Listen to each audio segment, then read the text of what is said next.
Nós estamos estudando as cartas de Pedro, estamos lendo a primeira carta e vamos continuar no capítulo 1 da primeira carta, versículo 14 ao 17. Vamos ouvir.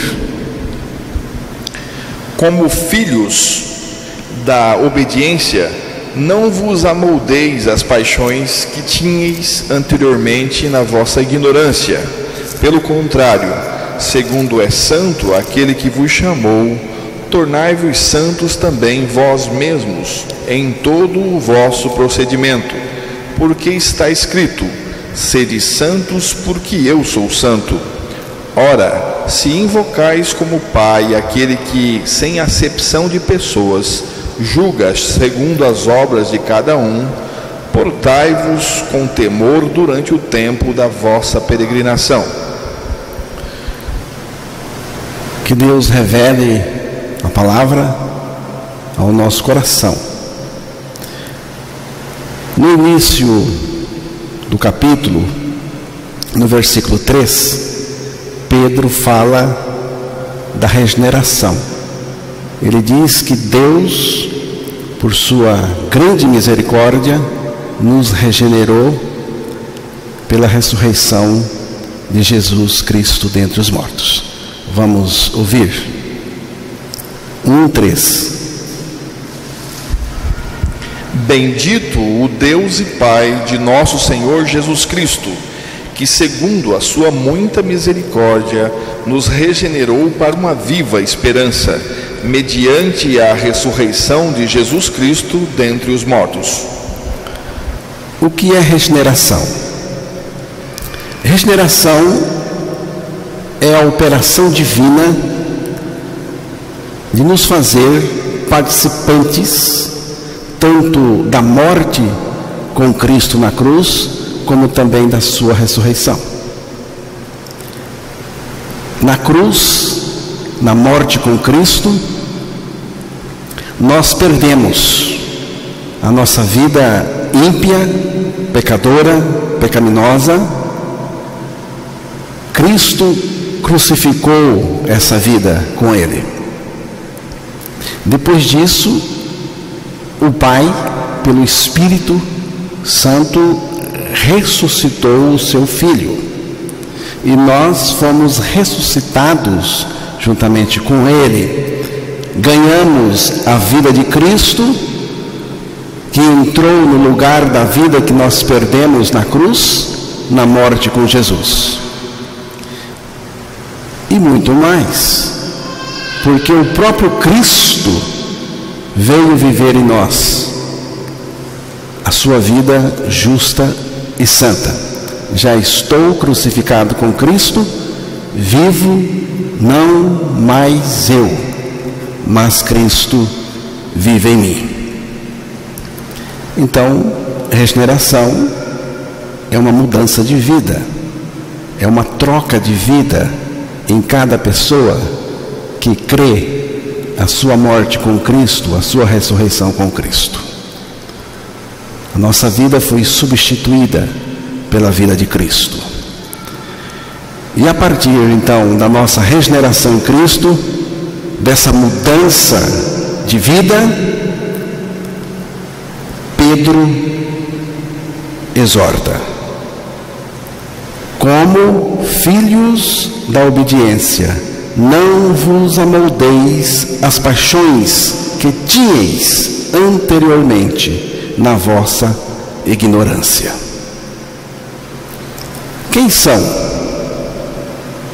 os filhos da obediência?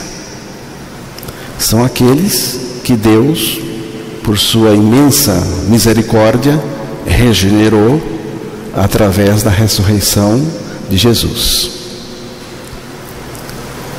Mas antes, Cristo nos crucificou com Ele. E nós fomos também ressuscitados com Cristo, e aí se deu a nossa regeneração.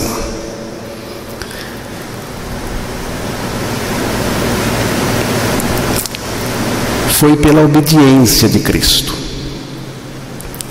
Romanos capítulo 5, verso 19.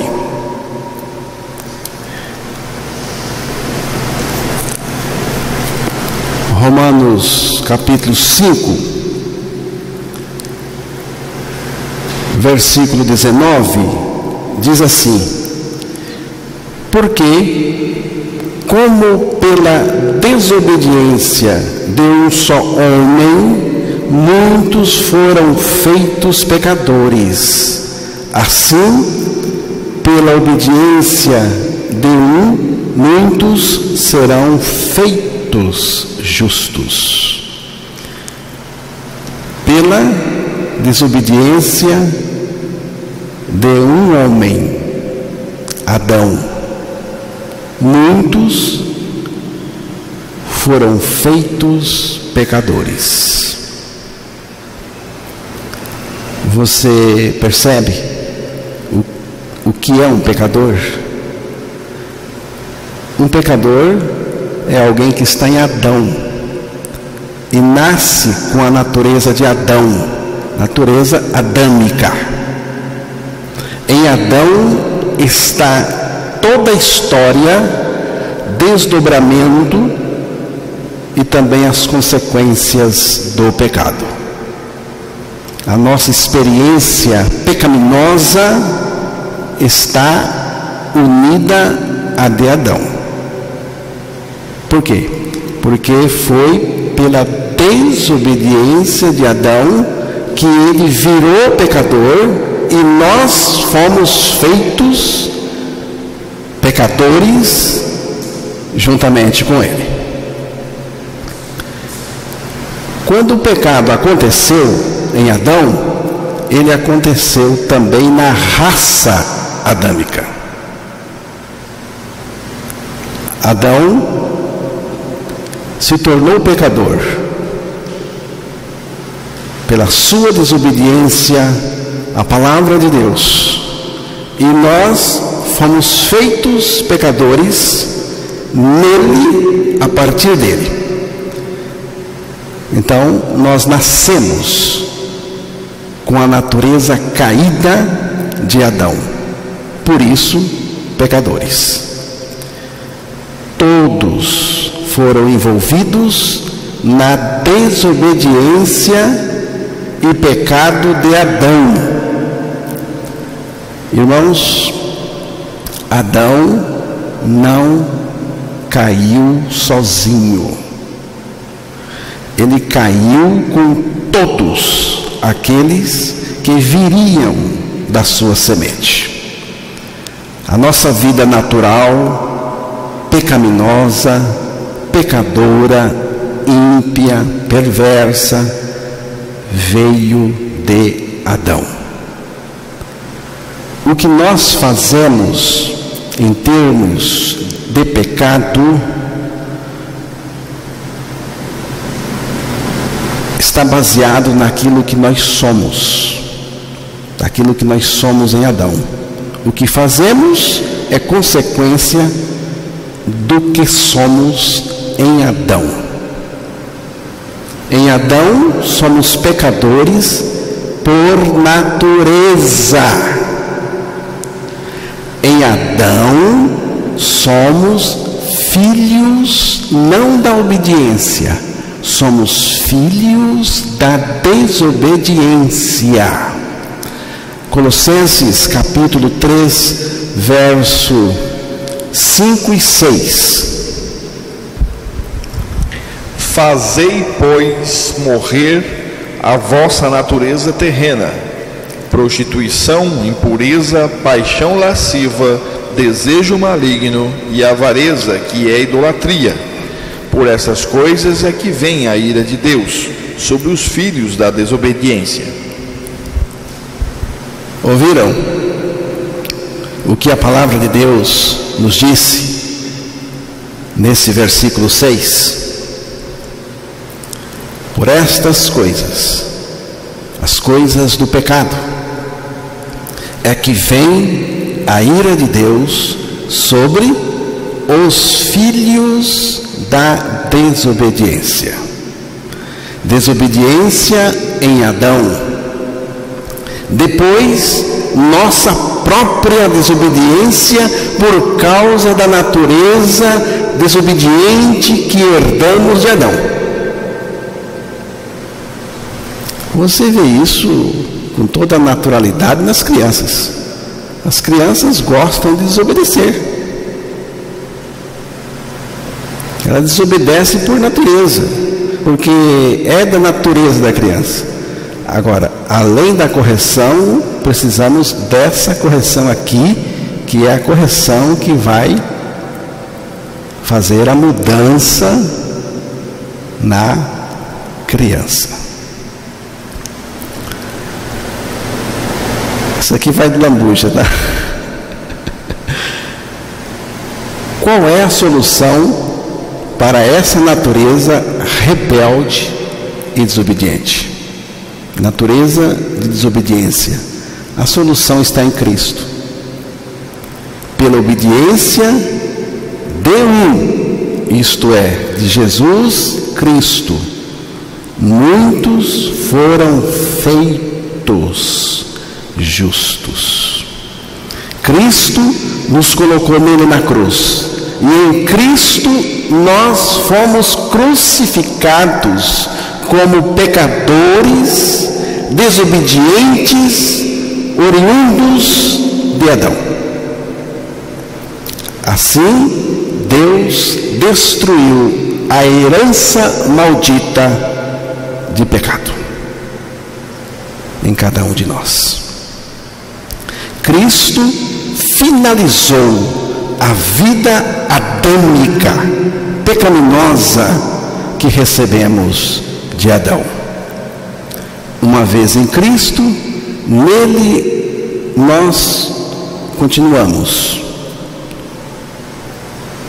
e ele em nós. Estou crucificado com Cristo e vivo, não mais eu, mas Cristo vive em mim.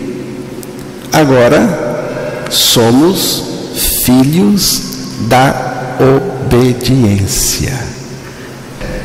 Você percebeu que mudou de filhos da desobediência por natureza para filhos da obediência. Obediência de Cristo, operando em mim a obediência a Deus e a sua palavra. A minha obediência é um resultado da obediência de Cristo por mim. A obediência de Cristo operou a minha salvação, e em consequência da minha salvação, agora eu sou obediente. É uma coisa que vem da graça de Deus. A nossa obediência é uma evidência da minha salvação.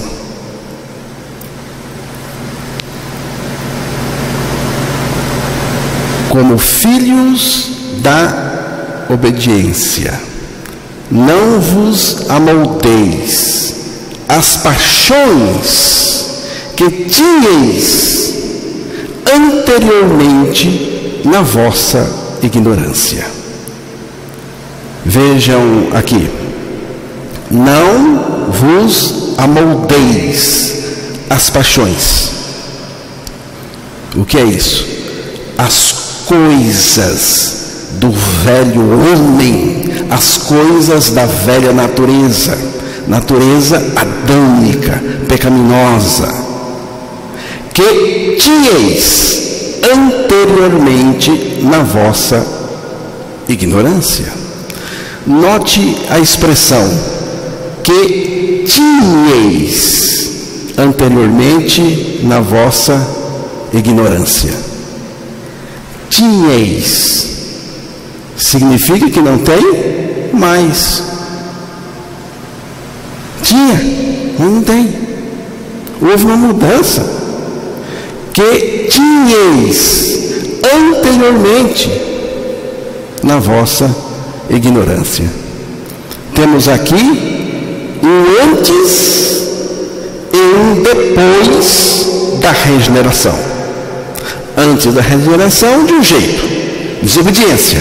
Depois da regeneração, obediência.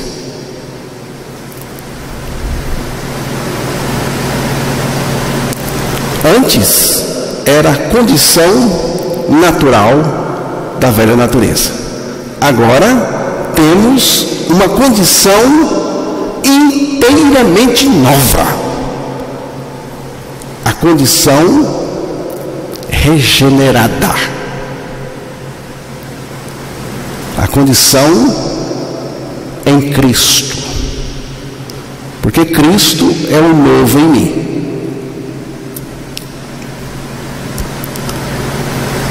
Irmãos, em se tratando dos filhos da obediência, filhos de Deus, pode-se falar em antes e depois. Se você é um regenerado, você tem um antes e um depois. Você pode observar isso em todos aqueles que foram regenerados.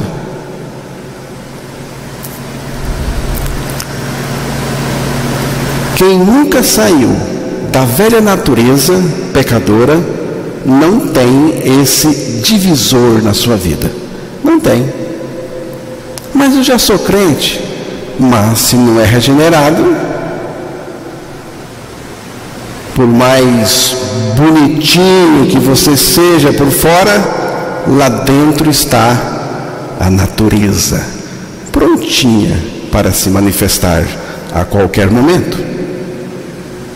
Se não houve regeneração, se não houve mudança de vida, mudança de natureza em Cristo, você continua do mesmo jeito. Pode mudar o comportamento, pode mudar religiosamente, mas a natureza continua lá, como uma serpente enrolada, mas pronta a dar o bote. Antes diz respeito à velha vida, à velha criatura. E tem mais uma coisa. Antes havia ignorância. O texto falou na ignorância. Ignorância de quê? Ignorância de quê? Ignorância da revelação da palavra de Deus, do Evangelho, da verdade em Cristo. E quando você não tem essa revelação, que você está na ignorância, então você está na velha criatura ainda. É preciso ter a revelação, sair da ignorância, ter os olhos abertos para a verdade de Deus, verdade que é revelada no nosso espírito, no nosso coração. É dito para os filhos da obediência: não vos amoldeis. Prestar atenção? Isto aqui, irmãos, está dito para os regenerados, para os filhos da obediência em Cristo. O que é dito para nós regenerados? É dito assim: não vos amoldeis com as coisas do mundo, com as coisas antigas. Não, mas não tem mais, é não vos amoldeis. Só a nova criatura tem essa condição de não se amoldar às coisas velhas. Só a nova criatura. Se alguém está em Cristo, nova criatura é, as coisas velhas já passaram, eis que tudo se fez novo. Cristo é esse tudo novo em mim. Tudo novo em mim é Cristo. Cristo é o novo em mim. Temos agora uma nova matriz, um novo padrão, um novo modelo. Irmãos, Cristo é o nosso modelo, é o nosso parâmetro. Estamos sob nova direção a partir da regeneração. Cristo é a nossa nova direção. Estamos seguindo Cristo. Ele está mostrando tudo.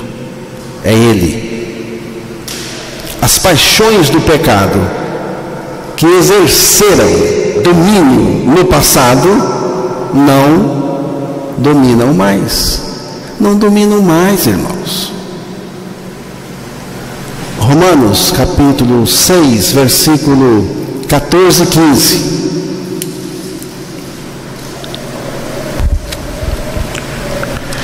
Porque o pecado não terá domínio sobre vós, pois não estáis debaixo da lei, e sim da graça.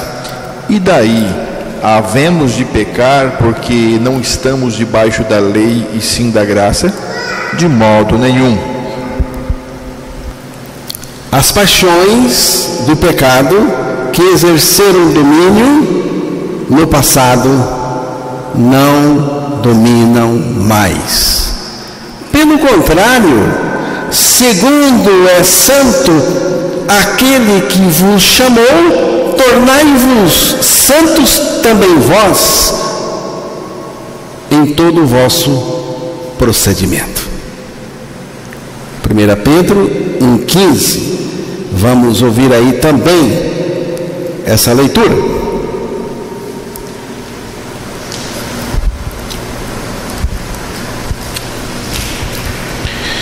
Pelo contrário, segundo é santo aquele que vos chamou, tornai-vos santos também vós mesmos em todo o vosso procedimento.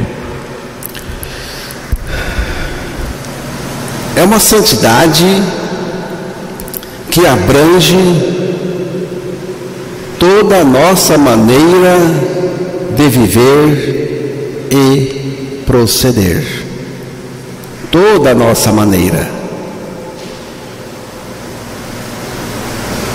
de viver, de vivência e de proceder. Isto é possível? Sim, mas só é possível se Cristo vive em mim. Mas não é o que a palavra diz, irmãos? E vivo não mais eu, mas Cristo vive em mim. Cristo vive em mim a sua vida justa e santa. O Santo Filho de Deus vive em seus santos. Ele vive em mim. Porque está escrito: sede santos, porque eu sou santo. Versículo 16. Porque está escrito: sede santos, porque eu sou santo. Preste atenção aqui. Sede santos, porque eu sou santo. Quem é que está dizendo eu sou santo? É Cristo, é o Senhor, é Deus. Cristo é Deus. Então, irmãos, o Senhor Jesus Cristo está se colocando como o parâmetro da nossa santidade. Ele diz: eu sou santo. Se eu estou em você, e eu sou santo, você tem que ser santo, porque eu estou em você. Irmãos, a fonte da nossa santidade é Cristo, é Ele em nós. Ele diz: eu sou santo, e se Ele está em mim, então eu sou santo, porque Ele me fez santo. Cristo em mim é a fonte da minha santidade.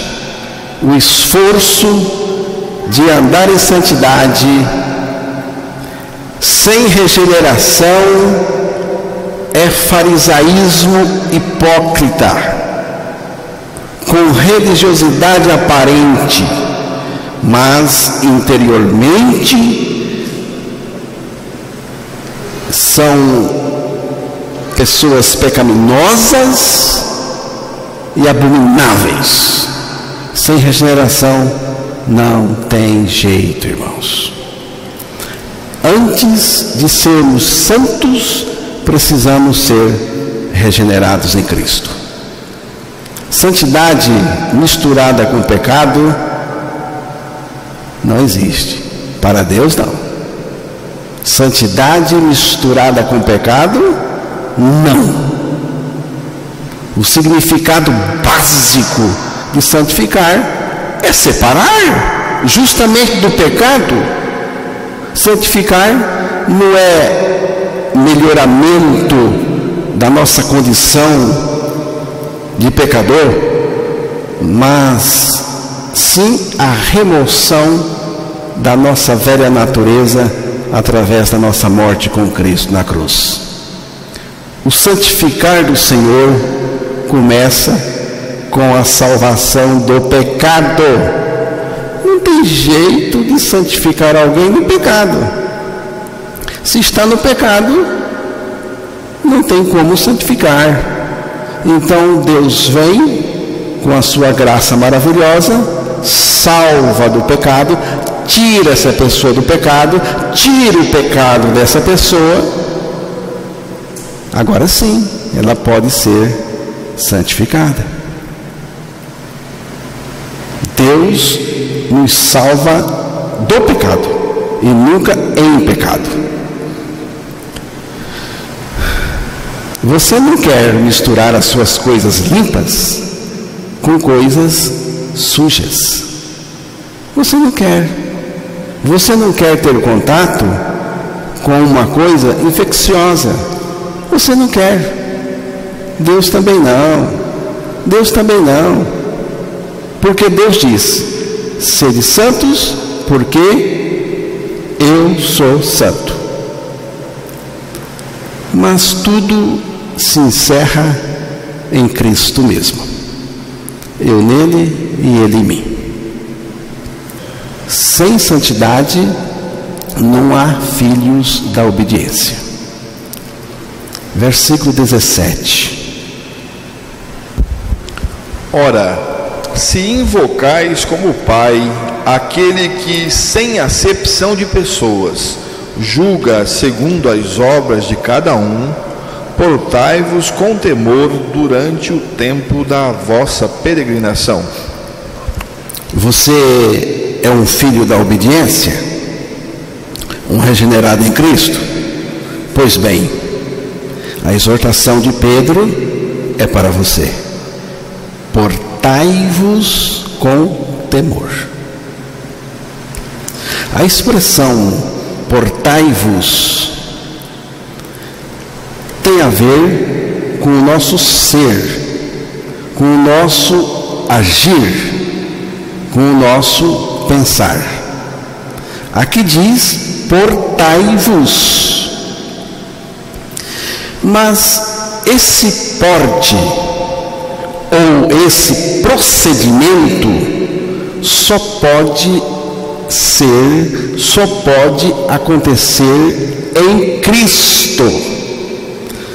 Primeira carta de Pedro, capítulo 3, verso 16. Fazendo, todavia, com mansidão e temor, com boa consciência, de modo que naquilo em que falam contra vós outros, fiquem envergonhados os que difamam o vosso bom procedimento em Cristo. Bom procedimento em Cristo. A minha versão diz: bom porte em Cristo. Não é as suas virtudes, são as virtudes de Cristo. Não é o nosso porte humano, o nosso mero procedimento humano. Aqui diz bom porte em Cristo. O bom procedimento em Cristo. Esse bom porte ou bom procedimento em Cristo é o próprio Cristo em nós produzindo. E esse bom porte, que é o porte de Cristo em nós, o procedimento santo dos filhos de Deus, é esse procedimento que confunde aqueles que procuram nos envolver com as suas próprias sujeiras. É o que o texto está dizendo. Portai-vos com temor. Não significa que temos que ter medo de Deus, pavor de Deus. Não. Não. Significa o reconhecimento profundo de quem Deus é. De quem Deus é. Ele já deu até uma revelada de uma faceta que ele é. Ele disse: eu sou santo. Eu sou santo. Devemos ter temor diante de um Deus santo. Mas ele é mais. Devemos ter temor desse Deus que chamamos de Pai. Porque no texto ele é chamado de Pai. E aquele que chamamos de Pai é o mesmo que julga sem acepção de pessoas. Julga segundo as obras de cada um. Devemos ter um temor saudável em não desagradá-lo. Temor saudável em não querer desagradar Deus. Abacuque, capítulo 3, verso 2.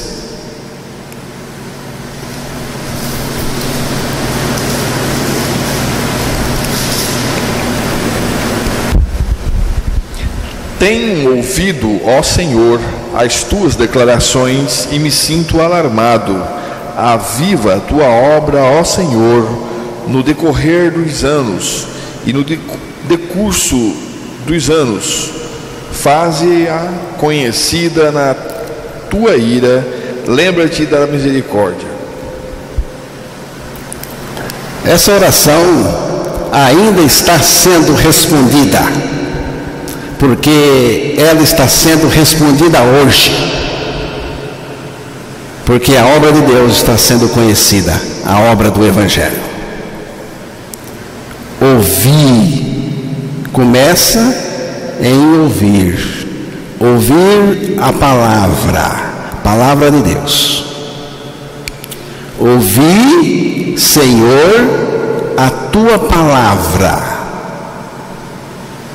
e teme.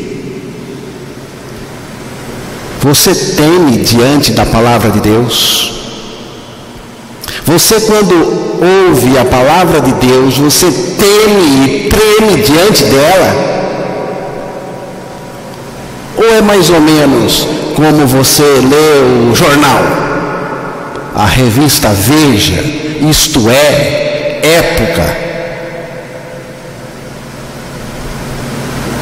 Não, não é a mesma coisa. Tem gente que ouve a palavra e nada acontece porque não teme.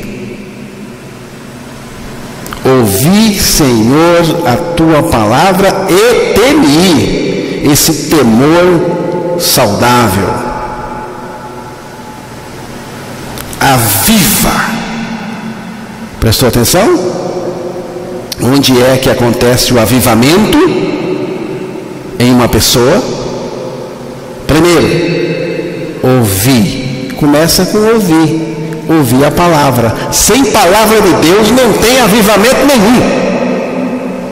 Ouvir, Senhor, a tua palavra. Depois que você ouviu a palavra, vem o quê? O temor. Temi. E aí acontece o avivamento. Aviva. O que é avivamento? Avivamento é essa vida abundante de Cristo no nosso interior. Avivamento começa com a nossa morte com Cristo. E depois a vida de Cristo abundante sendo manifesta no nosso interior. É o avivamento.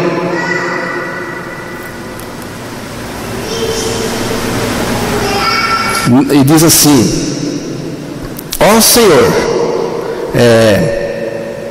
ouvi, Senhor, a tua palavra e temi. Aviva, ó Senhor, a tua obra. Irmão, o que é avivar a obra? Você já perguntou? Já meditou? O que significa avivar a obra? Fazer movimento de arromba? O que é avivar a obra? Avivar a obra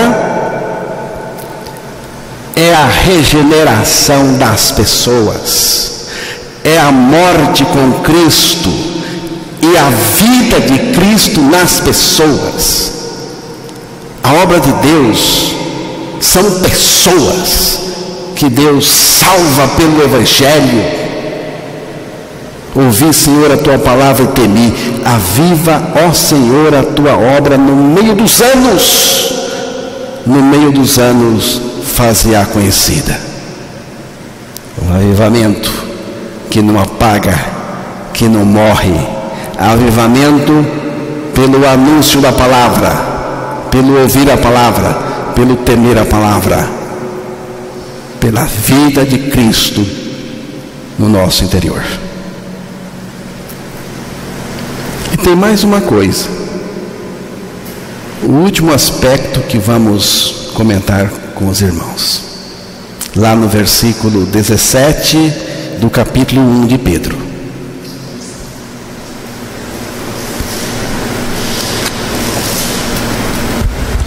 Ora, se invocais como Pai aquele que, sem acepção de pessoas, julga segundo as obras de cada um, portai-vos com temor durante o tempo da vossa peregrinação. Não sei se os irmãos prestaram atenção. Aí fala de um tempo que temos que passar neste mundo. Devemos passar um tempo aqui. O tempo da nossa estadia aqui no mundo. E esse tempo da nossa estadia aqui no mundo, nós precisamos passar com temor. Temor do Senhor. Reverência. Alguém colocou uma tabuleta em seu jardim com as seguintes palavras: estamos de passagem. As pessoas perguntavam, mas o que significa estamos de passagem? É que não somos daqui. Só estamos de passagem mesmo. Mas estamos aguardando o Salvador. Estou de passagem. Isso é muito importante, irmãos. Por que é muito importante? Estamos de passagem. Significa o quê? Significa que eu reconheço que o mundo não é o meu lar. O mundo não é o lar dos cristãos verdadeiros.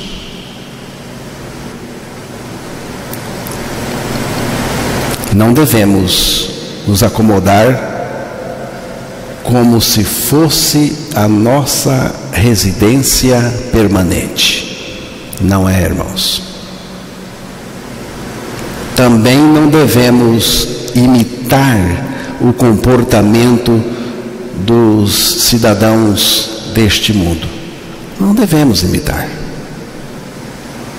Precisamos nos lembrar sempre do destino celestial e nos portar como cidadãos do céu. Filipenses capítulo 3, verso 20 e 21.